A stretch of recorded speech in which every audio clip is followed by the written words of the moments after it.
बिस्मिल्लाहिर्रहमानिर्रहीम। नाज़रीन अस्सलाम वालेकुम। आबिद मिनहाज ज़ंबील टीवी के साथ आपके खिदमत में हाजिर है। कौमी सलामती कमेटी के 40वें इजलास की दूसरी नशिस्त पीर को वज़ीर आज़म शहबाज शरीफ की ज़ेर सदारत इस्लामाबाद में मुनक़्क़द हुई। कौमी सलामती कमेटी NCSC ने पाकिस्तान में दहशत गर्दी के लिए ज़ीरो टॉलरेंस के अज़म का इआदा करते हुए हर किस्म की दहशत गर्दी जड़ से उखाड़ फेंकने का अहद दोहराया है। कमेटी ने इस अज़म का इजहार किया कि दहशत गर्दी को पूरी रियासती क़ुव्वत से निपटा जाएगा। सूबाई एपेक्स कमेटियाँ बहाल की जा रही हैं और इंसदाद दहशत गर्दी महकमों की सलाहियतों और इस्तेदाद कार को मतलूबा मेयार पर लाया जाएगा। पाकिस्तान की सलामती पर कोई समझौता नहीं हो सकता और पाकिस्तान की सरजमीन के एक एक इंच पर रियासती अमलदारी को यकीनी बनाया जाएगा।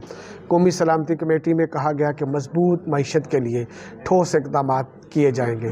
दरामदात में तवाज़न, करेंसी की बैरून मुल्क गैर कानूनी मुंतकली रोकी जाएगी।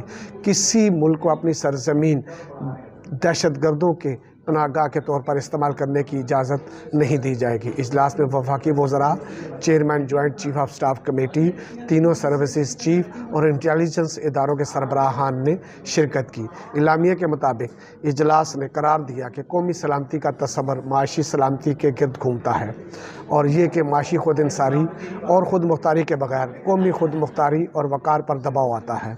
इजलास ने जारी माशी सूरत हाल का जामिया जायज़ा लिया, जिसके नतीजे में पाकिस्तान के आम आदमी ख़ास तौर पर लोअर मिडल क्लास तबकात को चैलेंजेस का सामना करना पड़ रहा है। वज़ीर ख़ज़ाना ने इजलास को माशी इस्तेहकाम के लिए हुकूमती रोड मैप पर ब्रीफ किया है, जिसमें आलमी मालियाती इदारों के साथ होने वाली बातचीत, बाहमी मफाद पर मबनी दीगर इक़्तिसादी ज़राए की तलाश के साथ साथ आम आदमी की रिलीफ के जामिया इक़दामात शामिल हैं। ये थी जी कौमी सलामती कमेटी के इजलास की अंदरूनी कहानी जो आपको सुनाई गई और बकौल वज़ीर ख़ज़ाना इसहाक़ डार साहब के कि आम आदमी के रिलीफ के इक़दामात शामिल थे। मोहतरम जनाब, आम आदमी के रिलीफ के इक़दामात जो हैं वो कमेटियों के इजलासों से, आपकी कागज़ी कार्रवाई से, आपकी मीटिंग से दूर होने वाले नहीं हैं। गरीब आदमी के हालात और महंगाई पर उसी वक्त काबू पाया जा सकता है जब आप अमली तौर पर इस पर अमल करेंगे।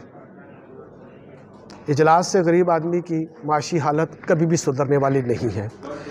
ये जो आपने फ़ौज ज़फ़र मौज भर्ती की हुई है, प्राइस कमेटियाँ, मजिस्ट्रेट, दर्जा अव्वल, दर्जा दोम, दर्जा सोम, पता नहीं कितने वो आपने दर्जे बनाए हैं, ये किस काम के हैं? किसी काम के नहीं हैं। अवाम को कतन रिलीफ नहीं मिल रहा। आज से चंद दिन पहले 140 रुपये किलो वाला दूध 180 में बिक रहा है, 150 रुपये दही, 200 रुपये सरेआम। गवर्नमेंट का रेट 150 और 140 है, सरेआम रेट लिस्ट लगा कर बेचा जा रहा है। 550 रुपये वाला गोश्त 1000 रुपये किलो सरेआम बिक रहा है। कहाँ है आपकी प्राइस कमेटियाँ? महज वो जेब भरने के लिए एक दुकान पे छापा मारती हो चली जाती हैं। ये उसी वक्त गरीब आदमी को रिलीफ मिलेगा जब आपकी ये फ़ौज इस मिडिल क्लास आवाम के साथ शाना बशाना खड़ी होगी। इनके हूटर ख़त्म करें, इनकी नीली बत्तियां ख़त्म करें, इनको आम आदमी की पहुंच में लेके आएँ। चंद महीने पहले जब आप गवर्नमेंट में आए थे, 1300 कुछ रुपए का 15 किलो का आटे का तोड़ा था, जो कि आज 1970 रुपये का है। प्याज की कीमत आसमान से बात कर रही है। वज़ीर आज़म साहब, शायद आप भूल गए हैं कौले उमर के दजला के किनारे पे कुत्ता भी भूखा मर जाएगा तो उमर से उसकी पूछ होगी। क्या आप इतने बड़े हो गए हैं कि आपसे पूछ नहीं हो सकती?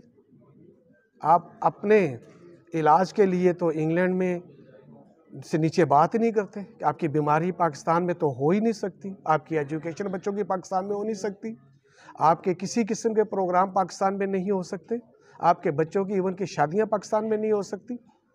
आप क्या जोश है पाकिस्तानी अवाम के बारे में? आपको क्या पता कि पाकिस्तानी अवाम इस वक्त कितने बुरे वक्त से गुजर रही है? ये वो वक्त नहीं है कि आप साबका हुकूमत को ब्लेम दें कि साबका हुकूमत हमारे लिए, साबका हुकूमत ने जो भी किया, आपने क्या रिलीफ दिया? आप आए क्यों गवर्नमेंट में जब आप रिलीफ नहीं दे सकते थे? आपकी ये फ़ौज रिलीफ नहीं दे सकती थी तो फिर क्या ज़रूरत थी आपको हुकूमत में आने की? महज चंद दिन के लिए हुक्मरानी के लिए, या अपने साथ लेबल लगाने के लिए कि मैं भी साबिक वज़ीर आज़म हूँ? वज़ीर आज़म का कुछ ख्याल करें। अब तो वो वक्त आ रहा है कि किसी दौर में हम सुनते थे कि एक बुढ़िया अपने बच्चों को रोते हुए सुला रही थी और उसने देचकी में पानी गर्म करने के लिए भाप निकल रही और बच्चों को दिलासा दे रही थी कि ये पानी गर्म हो रहा है, नहीं है, ये खाना पक रहा है, बेटा पक जाएगा तो दूंगे, और बच्चे इसी सोच में सो जाते थे। वो वक्त दूर नहीं जब ये वक्त गरीब आदमी पे आ जाएगा। खुदारा गरीब के शाना बिशाना खड़े हों। इन इजलास से गरीब की रोटी पूरी होने वाली नहीं है। हफ्ते में 4 दिन सुबह 9 बजे से लेके 2 बजे तक मेंटेनेंस का बहाना करके बिजली बंद की जाती है। छोटे कारोबारी लोग तबाह हो गए हैं। हफ्ते में 4 दिन काम नहीं कर सकते। गैस वैसे ही नहीं आ रही, नहीं मिल रही। सर्दी के दौर में बिजली के साथ साथ गैस भी ख़त्म, बिजली भी ख़त्म। डॉलर की कीमत आसमान पे बातें करना शुरू होगी। रोज़मर्रा की बुनियाद पे इंटर बैंक में डॉलर की कीमत बढ़ रही है। सोना 180 रुपये, 1,80,000 रुपये तोला हो गया है। ये महंगाई कौन कर रहा है? खुद साख्ता महंगाई है। कौन बढ़ा रहा है? आलमी मार्केट में पाम ऑयल की कीमत कम होने के बावजूद घी की कीमत आसमान पे बातें कर रही है। खाम ऑयल की कीमत आलमी मार्केट में कम हुई है, लेकिन आपने पेट्रोल का कीमत कम करके आवाम को रिलीफ नहीं दिया। वजह, कहाँ पैसा जमा हो रहा है, किस लिए? अगर गरीब आवाम को रिलीफ नहीं मिलना, आपने पेट्रोल की कीमतें इस माह भी बरकरार रखी। हालांकि आलमी मार्केट में खाम ऑयल की कीमत बहुत कम हुई है, पाम ऑयल की कीमत कम हुई है। इसके बावजूद पाकिस्तान में महंगाई का तनासब दिन ब दिन बढ़ता जा रहा है। कौन कंट्रोल करेगा? ये कमेटियों के इजलास। खुदारा वज़ीर आज़म साहब, वज़ीर ख़जाना साहब आपस की चपकलश, आपस की लड़ाइयों से निकलें। साबिक हुकूमत को ब्लेम देने की बजाय अवाम को रिलीफ दें। आपस की लड़ाइयों को छोड़ें और ध्यान अवाम पर दें।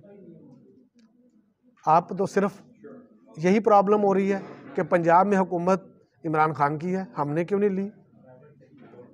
उसके खिलाफ वो गलत, ये गलत, फलां गलत, हम सही। खुदारा आवाम को रिलीफ दें, आवाम को इस महंगाई के बोझ से निकालें, गरीब आदमी को रिलीफ दें। और ये जो फ़ौज आपने भर्ती की हुई है मजिस्ट्रेटों की, प्राइस कंट्रोल कमेटियों की, जो कि भारी तनख्वाह के साथ साथ VIP प्रोटोकॉल के मज़े ले रहे हैं। 12 बजे से पहले ये ऑफिस में आने वाले नहीं होते और जुर्रत नहीं किसी की पूछ सके कि मजिस्ट्रेट साहब कहाँ हैं। अगर कोई शिकायत लेकर भी जाता है तो उसको निशान इबरत बनाया जाता है। किसको?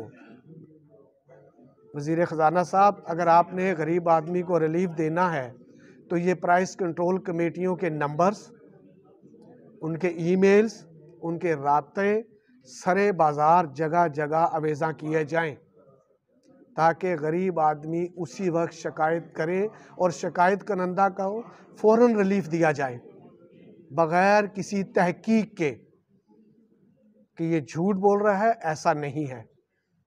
1-2 बार ऐसा करके देखें, शायद गरीब आवाम की दुआएं आपको मिल सकें।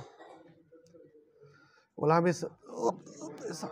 ऐसा ना हो कि गुलाम कौम गुलाम ही रह जाए। बकौल आपके बहुत शुक्रिया। अब तक के लिए इतना ही। मज़ीद जानने के लिए हमारे चैनल को सब्सक्राइब करें, लाइक करें, शेयर करें, ताकि आने वाली तमाम अपडेट्स आपको बर वक्त मिल सकें। वस्सलाम।